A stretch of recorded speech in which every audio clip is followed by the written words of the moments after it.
100 press మీట్లల్లా 99 press మీట్లలో 6 జిల్లాలకు విభజించి సర్వనాశనం చేసిందని ప్రతి దాంట్లో మాట్లాడినా నేను. మరి ముఖ్యమంత్రి గారి దృష్టికి కూడా తీసుకుపోవడం జరిగింది. వారి దృష్టిలో నిజంగా కూడా జిల్లా విభజనలో జరిగిన అన్యాయం ఉన్నట్టు అది వరంగల్ జిల్లాలో అని వారి నోటీసులో కూడా ఉన్నది. వారు ఫైన్ మార్నింగ్ ఎప్పుడో తక్షణ దీన్ని కలిపే ఆలోచనలే ఉన్నారు. అలా ఎటువంటి అనుమానం లేదండి.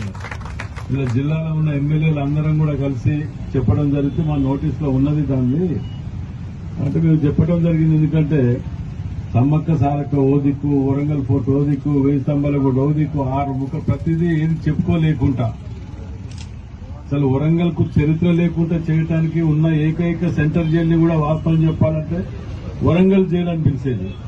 ఇప్పుడు దానికి కూడా లేకుండా చేసి ఇదంతా కూడా ఒక వ్యూహ ప్రకారం జరిగిందనే అనుమానాలు కలుగుతున్నాయి దీంట్లో. దానిని ముఖ్యమంత్రి ఈ మధ్య కాలంలో కూడా 2 నెలల కింద కూడా పేపర్లో కూడా వచ్చింది. మీరు చదివిన అందరూ చదివింటారు. దీన్ని ఆలోచనలా చేయాలి అని చెప్పి ఎమ్మెల్యేలు అందరూ లేట్ చేయకుండా చేయాలని అంటే డిలిమిటేషన్ ఇవి 2-3 కారణాలు ఉన్నాయి. ఇవి అయిపోయే లోపల ఏదో ఒక నిర్ణయం తీసుకుంటాం. మీరు తొందర పడకండి, తప్పకుండా చేయాలనే ఆలోచన నాకు ఉన్నదని కూడా ముఖ్యమంత్రి గారు చెప్పడం జరిగింది. ఎమ్మెల్యేలు అందరూ మీ ఒక్కరినే గారు అసలు వరంగల్ కు చరిత్ర లేకుండా చేయడానికి ఉన్న ఏకైక సెంటర్ జైల్ని కూడా వాస్తవం చెప్పాలంటే వరంగల్ జైలు అని పిలిచేది.